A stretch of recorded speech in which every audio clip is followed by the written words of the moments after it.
చాలా డిపార్ట్మెంట్స్ లో కూడా రెవెన్యూలో కావచ్చు, వీటిలో కావచ్చు, కొందరు ప్రాపర్ గా డీటెయిల్స్ కూడా ముందుకు రావట్లేదు అనేది అధికారుల మీద వస్తున్న ఒక వాదన. అంటే వాళ్ళు అక్కడ అధికారులు అక్కడ లేరు కదా, ఇప్పుడు ఉండేవాళ్ళని మార్చాం, కొంతమంది డిపార్ట్మెంట్లో ఉంటారు.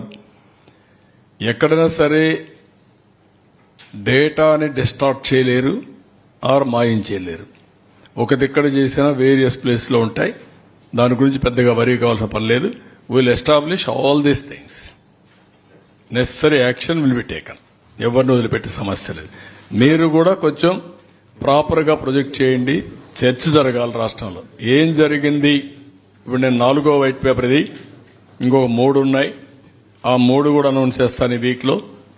ఆ తర్వాత అసెంబ్లీలో చర్చ చేస్తాం. ఆ తర్వాత ఫీల్డ్ కూడా వెళ్తాం, ప్రజల ముందర పెడతాం. చర్చ చేసిన తర్వాత వాళ్ళందరూ ఆమోదయోగ్యంతో చర్యలు కూడా ప్రారంభిస్తాం.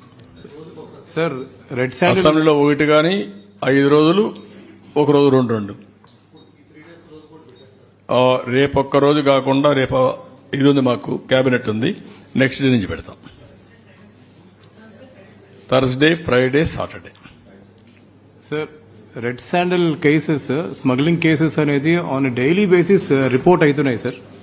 దాని మీద ఏమైనా మెజర్స్ తీసుకుంటున్నారు? డైలీ బేసిస్ రిపోర్ట్ అవుతున్నాయి అంటే పట్టుకుంటున్నారు. అవుతున్నాయి.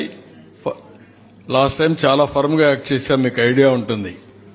నేను ఒకటే రాష్ట్రంలో ఉండే ప్రతి ఒక్కరికి ఒకటే చెప్తున్నా, ఇల్లీగల్ యాక్టివిటీస్ ఎక్కడ జరిగినా వదిలిపెట్టం. I'm very clear. అలవాటైన వాళ్ళు ఎవరైనా ఉంటే అలవాట్లు మానుకోండి. మానుకోకపోతే మాత్రం చాలా ఫర్మ్గా ఉంటాం.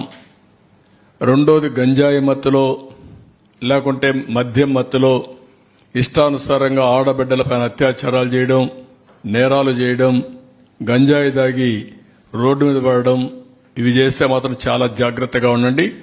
మళ్లీ మళ్లీ వార్నింగ్ ఇస్తున్నా. ఒకసారి చెప్పా, రెండోసారి చెప్పా, మూడోసారి చెప్పా.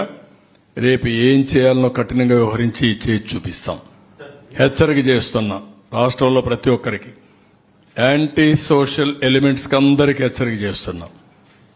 అందుకే ఈ రోజు జరిగిన నంద్యాలలో జరిగిన ఇన్సిడెంట్ కానీ, అదే మరి ఈస్ట్ గోదావరిలో శ్రీకాకుళంలో జరిగిన ఇన్సిడెంట్ కానీ చాలా సర్వసభ్యం సమాజం చీకొట్టే సందర్భాలు ఇవి. ఏంటంటే 9 సంవత్సరాల అమ్మాయి 3 దేశపై రేపు చేయడం ఏంటి, అమ్మాయిని చంపేయడం ఏంటి, వాళ్ళు మైనర్స్ ఏంటి, మైనర్స్ కూడా మారి తయారైపోయే పరిస్థితికి వచ్చారు. వాళ్ళని కూడా చెడుదారిని పెట్టే పరిస్థితికి వచ్చారు. ఇక్కడేంటి 6 నెలల అమ్మాయి ఏంటండి, వాడు ఏంటి, కొంచెమైనా సరే చిన్న పిల్లల్ని కూడా మరి హెరాస్ చేసే పరిస్థితికి వచ్చారంటే ఎంత దారుణం మనం ఆలోచించాలంటే. ఇది వ్యవస్థ ఎంత భ్రష్టు పట్టింది, ఎంత చెడిపోయింది, మనసులు ఏ విధంగా కలుషితం అయిపోయినాయి. ఒక్కొక్కరు ఎట్లా తయారయ్యారంటే ఒక ఉన్మాదుల మారిగా తయారయ్యే పరిస్థితికి వచ్చారు. దీనికి కారణం గడిచిన 5 సంవత్సరాలు. దీన్ని చాలా గట్టిగా వార్నింగ్ ఇస్తున్నా. ఎవరికైనా ఇంకా మత్తుంటే మాత్రం షాక్ ట్రీట్మెంట్ తప్పదు. మీకు బీ కేర్ఫుల్ అన్ దట్.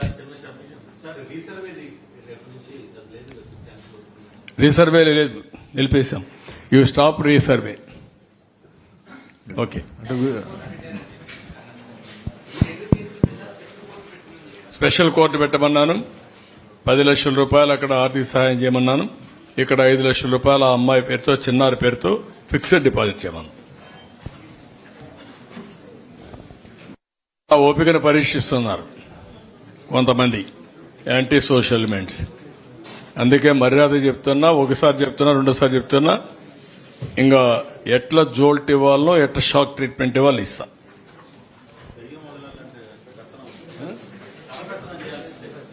కర్ర పెత్తనం కాదు, ఎట్లా షాక్ ట్రీట్మెంట్ అంతే.